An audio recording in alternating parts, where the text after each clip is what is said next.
नमस्कार, Shriram time news मध्ये मी स्वप्नील परदेशी आपलं पुन्हा एकदा स्वागत करतो। पाहूया गेल्या 24 तासातील ताज्या घडामोडी। जीएसटीच्या नव्या कर रचनेमुळे जनतेच्या जीवनशैलीला चालना मिळण्याचा अजित चव्हाण यांचा विश्वास। स्वच्छ भारत मिशन अंतर्गत आयोजित चित्रकला स्पर्धेत 695 विद्यार्थ्यांनी नोंदविला सहभाग। विभाग नियंत्रक विजय गीते यांना प्रादेशिक व्यवस्थापक म्हणून पदोन्नती मिळाल्याने करण्यात आला सत्कार। आणि डॉक्टर बाबासाहेब आंबेडकर अस्थि कलश संदेश रथयात्रेच्या दुसऱ्या टप्प्यातील धुळे ते वडोदा रथयात्रेचा करण्यात आला शुभारंभ। आता बातमीपत्र विस्ताराने। केंद्र सरकारने वस्तू व सेवा कर अर्थात जीएसटी रचनेमध्ये केलेल्या सुधारणेमुळे देशाच्या अर्थव्यवस्थेला चालना मिळून अर्थव्यवस्थेला लाभ होईल, तसेच जीएसटीच्या नव्या कर रचनेमुळे जनतेच्या जीवनशैलीला चालना मिळेल असा विश्वास भाजपचे प्रदेश मुख्य प्रवक्ते अजित चव्हाण यांनी धुळे येथे पत्रकार परिषद घेऊन केला आहे। केंद्र सरकारने वस्तू व सेवा कर अर्थात जीएसटी रचनेमध्ये केलेल्या सुधारणेमुळे देशाच्या अर्थव्यवस्थेला चालना मिळेल, व्यापार क्षेत्राला लाभ होईल, मागणी उत्पादन वाढणार असल्याने रोजगाराच्या नवीन संधी उपलब्ध होतील। जीएसटीच्या नव्या कर रचनेमुळे जनतेच्या जीवनशैलीला चालना मिळेल असे प्रतिपादन भाजपचे प्रदेश मुख्य प्रवक्ते अजित माधवराव चव्हाण यांनी धुळे येथे पत्रकार परिषद घेऊन केले। यावेळी बोलताना त्यांनी सांगितले की सामान्य माणसांचे जीवनमान सुलभ करणे आणि अर्थव्यवस्थेला अधिक मजबूती देणं हा जीएसटी कर प्रणालीचा हेतू आहे। देशातील जनतेचे हित समोर ठेवून नवीन जीएसटी कर रचना तयार करण्यात आल्याने शेवटच्या स्तरावरील नागरिकांचे जीवनमान उंचावणार आहे। 18% आणि 5% या दोन स्तरात नवीन जीएसटी कर आकारणी होणार असल्याने जीवनावश्यक वस्तूंवरील कराचा बोजा हलका होणार आहे। राज्यात सरकार कोणाचे असले तरी जीएसटी दर कपातीमुळे प्रत्येक राज्यातील जनतेला, प्रत्येक कुटुंबाला, लहान मोठ्या उद्योजकांना, व्यावसायिकांना फायदा होणार आहे असेही त्यांनी सांगितले। या पत्रकार परिषदेस माजी आमदार राजवर्धन कदमबांडे, भाजप महानगर जिल्हाध्यक्ष गजेंद्र आंपळकर, जितेंद्र चौटिया, ओमप्रकाश खंडेलवाल आदी उपस्थित होते। जोडले गेले धुळ्यामध्ये परवा केंद्रीय मंत्री पियुषभाई गोयल यांच्यासोबत एक प्रेस वार्ता झाली आणि पियुषभाईंनी सरळ मोदीजींचा एक संदेश आम्हा सर्व कार्यकर्ता सहकार्यांना सांगितला की आपण महाराष्ट्रावर गेलं पाहिजे आणि आपल्या सरकारनं हा जो क्रांतिकारी डिसिजन घेतलाय हा सामान्य जनतेपर्यंत पोहोचवला पाहिजे। माझी सर्व पत्रकार बंधूंना या निमित्ताने एक विनंती आहे की जीएसटीची ही दर कपात हा अतिशय क्रांतिकारी निर्णय आहे। देशाशी संबंधित अनेक विषयांना आपण पत्रकार म्हणून सामान्यांपर्यंत पोहोचवत असतो। हा विषय पोहोचवणं अत्यंत गरजेचं आहे, कारण आपण जीएसटीच्या कक्षेमध्ये जाणं, त्याची सुसूत्रता येणं आणि त्यानंतर आता एक प्रकारे एक फार मोठी आर्थिक क्रांती या सगळ्यानंतर होणार आहे। भारताच्या या अमृत काळामध्ये सामान्य माणसाची जीवनशैली सुखी आणि संपन्न करण्याकरता देशाचे पंतप्रधान आदरणीय नरेंद्र मोदीजींनी 19व्या स्वातंत्र्यदिनी लाल किल्ल्यावरून जी संकल्पना जाहीर केली होती ती आता प्रत्यक्षात येते। हा फार मोठा विषय आहे। मला असं वाटतं सामान्य कुटुंब, व्यापारी, उद्योजक, छोटे लोक, छोटे व्यावसायिक या सगळ्यांच्या आयुष्यामध्ये एका नवीन आर्थिक संपन्नतेला यामुळे सुरुवात होणार आहे। बघा, सामान्य माणूस, शेतकरी, लघु उद्योजक, महिला आणि युवा वर्गाला या नव्या अर्थनीतीचा खूप मोठा फायदा होणार आहे। सध्याच्या 4 स्तरीय कर रचनेऐवजी त्याचं सुसूत्रीकरण करून फक्त 5% आणि 18% एवढाच कर राहणार आहे। जीवनावश्यक वस्तूंवरचा जो बोजा आहे तो प्रचंड मोठ्या प्रमाणावरती हलका होणार आहे। आणि एक साधं उदाहरण जर सांगायचं झालं तर श्रीमंतांच्या करताच्या ज्या वस्तू आहेत, म्हणजे सिगारेट पासून, सुगंधी तंबाखू पासून ते अति महागड्या लेक्सस लँड क्रुझर सारख्या गाड्यांपर्यंत 40% कर असतात। आणि प्रकर्षानं जवळपास 67 वर्ष आपल्या देशाच्या विकासाचा, आर्थिक विकासाचा वेग अत्यंत संथ होता, ते आपल्याही लक्षात येत असेल। की त्या काळामधली आर्थिक प्रगती आणि आताची आर्थिक प्रगती हा फार मोठा टप्पा आहे. कर संकलनाची प्रक्रिया अतिशय क्लिष्ट होती. त्याच्यामध्ये सुसूत्रता नव्हती, धोरण लकवा होता, भ्रष्टाचार होता आणि त्यामुळं देशाची प्रगती होत नव्हती. हे अगदी सूर्यप्रकाश इतकं स्वच्छ सत्य आहे. आपल्यापैकी अनेकांना असं वाटेल की हे जीएसटीचं संकलन, कर संकलन कमी होईल, देशाचं आर्थिक नुकसान होईल का? तर तसं अजिबात होणार नाही. या सुसूत्रबद्ध पद्धतीमुळं देशाची अर्थव्यवस्था जागतिक तिसऱ्या क्रमांकावरती जाईल असा काही मंडळींचा अंदाज आहे. आणि मला असं वाटतं जवळपास आपण ज्या पद्धतीनं 1 जुलै 17 पासून जीएसटीची अंमलबजावणी झाली, 25 कोटी कुटुंब या देशामधली दारिद्र्य रेषेखालून बाहेर आले. दुसरीकडे आमच्या राजकीय विरोधकांनी या सगळ्या विषयाला कुठलंच उत्तर नाहीये. त्यामुळं आता विरोध कसा करायचा, राजकारण याच्यामध्ये कसं करायचंय हे अनेक दिवस शोधण्याचा प्रयत्न करतायत. पण हा निर्णयच इतका जबरदस्त आहे की त्यांना ते तसं काही करता येत नाही. पण सामान्यांनी जीएसटीचं बिल मागितलं पाहिजे. कर स्लॅब कमी झालाय म्हणून तो माझ्या व्यापारी बांधवांनी भरला पाहिजे. याच्याकरता काय काय वस्तू आहेत, काय इतर गोष्टी आहेत. धुळ्यामध्ये अर्थविषयांवरती नियमित लिहिणारे अनेक माझे पत्रकार सहकारी आहेत. आपण याच्यावरती ब्लॉग्स केले पाहिजे, लिहिलं पाहिजे, लोकांपर्यंत हे गेलं पाहिजे आणि लोकांनी जीएसटीच्या बिलासह खरेदी केली पाहिजे. या कमी झालेल्या आर्थिक बोजामुळं देशाच्या अर्थव्यवस्थेला या दिवाळीपासून अतिशय उच्चांकी उसळी मिळेल असा मला आणि या देशामधल्या अर्थतज्ञांना विश्वास आहे. स्वच्छ भारत मिशन अंतर्गत धुळे महानगरपालिकेतर्फे महापालिका नूतन प्रशासकीय इमारतीत इयत्ता 5वी ते 10वीच्या विद्यार्थ्यांसाठी आयोजित चित्रकला स्पर्धेत 695 विद्यार्थ्यांनी सहभाग नोंदविला. स्वच्छ भारत मिशन अंतर्गत धुळे महानगरपालिकेतर्फे 5वी ते 10वीच्या विद्यार्थ्यांसाठी महानगरपालिकेच्या नवीन प्रशासकीय इमारतीत चित्रकला स्पर्धेचे शनिवारी आयोजन करण्यात आले होते. सदर स्पर्धा 2 गटात घेण्यात आल्या. पहिल्या गटात 5वी ते 7वीचे 279 विद्यार्थी सहभागी झाले. त्यात त्यांना स्वच्छ शहर सुंदर शहर, माझी शाळा स्वच्छ शाळा, निसर्ग माझा मित्र, पृथ्वीचे संवर्धन हे 4 विषय देण्यात आले होते. दुसऱ्या गटात 8वी ते 10वीचे 416 विद्यार्थी सहभागी झाले होते. त्यांना कचरामुक्त भारत, माझ्या स्वप्नातील स्वच्छ धुळे, कचरा व्यवस्थापन आणि पुनर्वापर, माझी वसुंधरा हे 4 विषय देण्यात आले होते. चित्रकला स्पर्धेत दोन्ही गटातून 695 विद्यार्थ्यांनी सहभाग नोंदवला.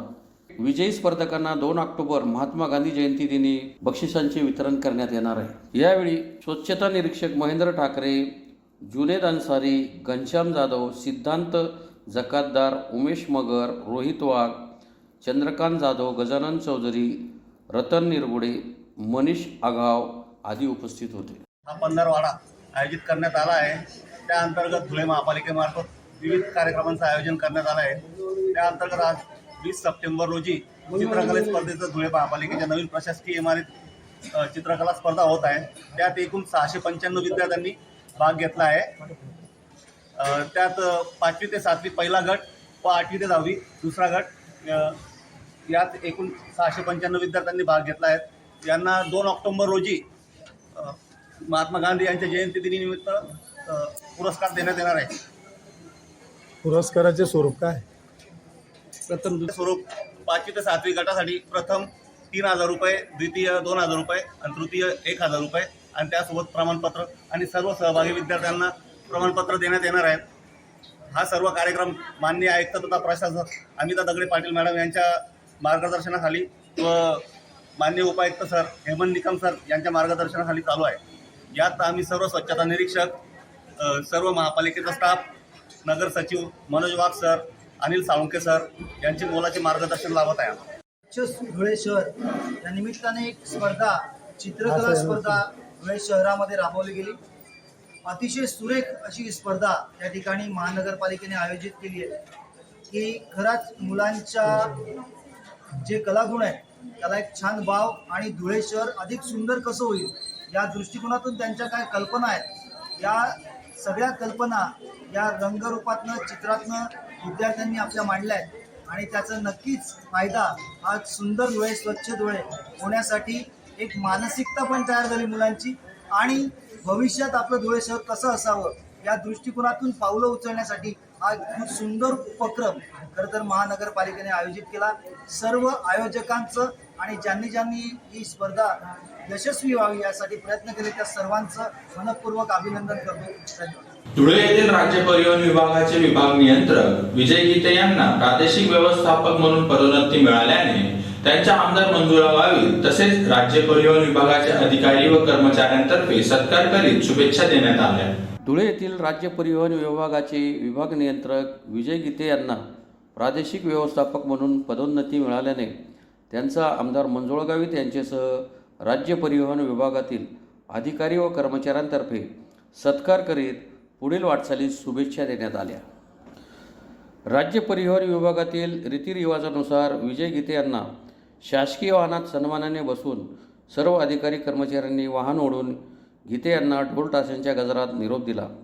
या प्रसंगी आमदार मंजुळा गावित, सिद्धार्थ सोनवणे, राहुल खरात, एलेकर नाना, विजय बांबरे, फरीद पठाण, संदीप निकम, किशोर महाले, पंकज देवरे, प्रवीण सोनार यांच्यासह अधिकारी व कर्मचारी मोठ्या संख्येने उपस्थित होते. विजय नवनाथ गीते 6 ऑगस्ट 2022 रोजी धुळे विभागामध्ये विभाग नियंत्रकपदी रुजू झालो होतो. आता नाशिक प्रदेश प्रादेशिक व्यवस्थापक म्हणून माझं नियुक्ती झालेली आहे. धुळे विभागामध्ये 3 वर्ष 45 दिवस जवळपास काम करत असताना येथील चालक, वाहक, यांत्रिक कर्मचारी यांनी खूप कष्टाने मेहनतीने काम करून धुळे विभागाचं नाव महाराष्ट्रात नावलौकिक केलं. त्याबद्दल मी त्यांचे आभार मानतो. सर्व अधिकारी, सर्व प्रशासकीय कर्मचारी यांनी खूप मेहनतीने कष्ट करून खूप मोलाची साथ दिली. त्यांचेही आभार मानतो. धन्यवाद. डॉक्टर बाबासाहेब आंबेडकर अस्थिकलश संदेश रथयात्रेच्या दुसऱ्या टप्प्यातील धुळे ते बडोदा रथयात्रेचा शुक्रवारी धुळे येथील संदेशभूमी येथून मान्यवरांच्या हस्ते शुभारंभ करण्यात आला. डॉक्टर बाबासाहेब आंबेडकर अस्थिकलश संदेश रथयात्रेच्या दुसऱ्या टप्प्यातील धुळे ते बडोदा अस्थिकलश संदेश यात्रेचा धुळे येथील संदेशभूमी येथे प्राचार्य बाबा आतेकर यांच्या हस्ते शुक्रवारी शुभारंभ करण्यात आला. सदर रथयात्रेने नवापूर येथे मुक्काम करून शनिवारी रथयात्रा सोनगड, व्यारा, बारडोली, सुरत, अंकलेश्वर, भरूच आणि बडोदा या ठिकाणी पोहोचेल. या ठिकाणी प्रचार प्रसार करण्यात येणार आहे.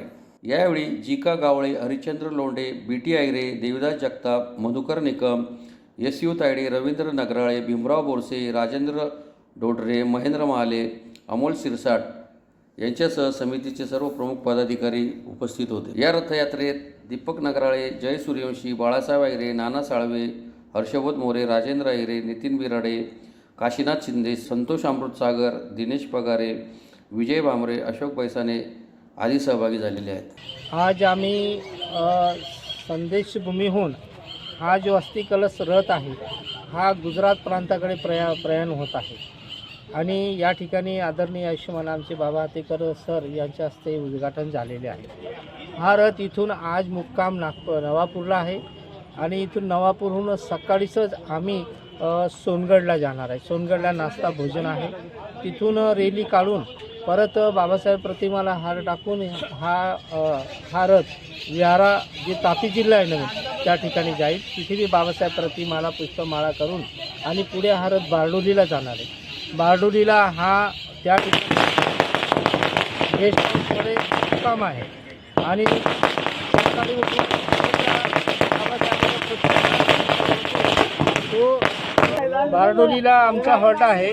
तिथून आम्ही सकाळी कडोत्रा 4 वाजता बाबासाहेबांच्या प्रतिमाला त्या ठिकाणी नाश्ता अल्पाहार आहे. तिथे 1 तासाभराचं वक्तव्य आहे. तिथून परत आम्ही सुरतला सारा दरवाजा शिवाजी महाराजांच्या प्रतिमाजवळ जाऊन तिथे त्या प्रतिमाला पुष्पमाळा करून तिथून बाईक रॅली निघणार आहे सुरतवाल्यांची. बाबासाहेबा प्रतिमाला हार टाकून आम्ही लाल दरवाजा ज्या ठिकाणी बाबासाहेब बरोड्याहून याला मुंबईला निघाले होते आणि रामजी बाबांना मिठाई घेण्यासाठी उतरले आणि गाडी निघून गेली. त्या मोहननी मिठाई त्याच्याकडे त्यांनी नेलं होतं बाबासाहेबला. त्या जागेवर आमच्या दुपारचे त्या ठिकाणी भोजनदान आहे. तिथून पूर्ण सुरतमध्ये रॅली आहे. पूर्ण जेवढे बी छोटे मोठे विहार आहेत, वस्त्या आहेत, तिथं रात्री 12 वाजेपर्यंत हा रथ फिरणार आहे. ती रात्री त्रिरश्मी बुद्ध विहार पांडेसरा या ठिकाणी मुक्काम आहे. सकाळी उठल्यानंतर नाश्ता झाल्यानंतर तिथून अमरोली हा विस्तार आहे. तिथे बाबासाहेबाच्या प्रतिमेला हार टाकून कोसाड मार्गे अंकलेश्वरला भोजनदान आहे दुपारचं. तिथे बी जंगी स्वागत आहे. ते भोजनदान करून आम्ही परत गुजराती ग्रुप आहे याला भरूचला बी पुष्पमाळा अर्पण करून तिथून आमचा रथ तो हा जो अस्थि कलश रथ बडोद्याला 2 ते 3 वाजेला हा पोचणार आहे. हा रथ बाबासाहेब ज्या ठिकाणी 11 दिवस ड्युटी करत होते, कोठी कचेरी कलेक्टर कचेरी आहे तिथे, त्या ठिकाणी हा रथला स्वागत होणार आहे. आणि परत रात्री संकल्प भूमीवरांचा मुक्काम आहे. परत 23 तारखेला मोठं महत्त्व आहे. 23 तारखेला हा रथ ज्या ठिकाणी वडाखाली बाबासाहेब थांबले होते त्या ठिकाणी अस्थी ठेवली जाणार आहे. दिवसभर या अस्थीचं प्रदर्शन होणार आहे. सर्व गुजरातचे सौराष्ट्र असेल, उत्तर गुजरात, दक्षिण गुजरात, महाराष्ट्र असे हे लोक दर्शन घेणार आहे. आणि 5 वाजेला आमचं हे समापन होईल. रथ परत आपल्या धुळ्याला रवाना होणार आहे. नमो बुद्धाय, जय. पुन्हा एकदा पाहूया ठळक घडामोडी. जीएसटीच्या नव्या कर रचनेमुळे जनतेच्या जीवनशैलीला चालना मिळण्याचा अजित चव्हाण यांचा विश्वास. स्वच्छ भारत मिशन अंतर्गत आयोजित चित्रकला स्पर्धेत 695 विद्यार्थ्यांनी नोंदविला सहभाग. विभाग नियंत्रक विजय गीते यांना प्रादेशिक व्यवस्थापक म्हणून पदोन्नती मिळाल्याने करण्यात आला सत्कार. आणि डॉक्टर बाबासाहेब आंबेडकर अस्थि कलश संदेश रथयात्रेच्या दुसऱ्या टप्प्यातील धुळे ते वडोदा रथयात्रेचा करण्यात आला शुभारंभ. याचबरोबर श्रीराम टाइम न्यूजचे बातमीपत्र संपले. दिवसभरातील ताज्या घडामोडींसाठी पाहत राहा श्रीराम टाइम न्यूज. भेटूया पुढील प्रसारणात. तोपर्यंत नमस्कार.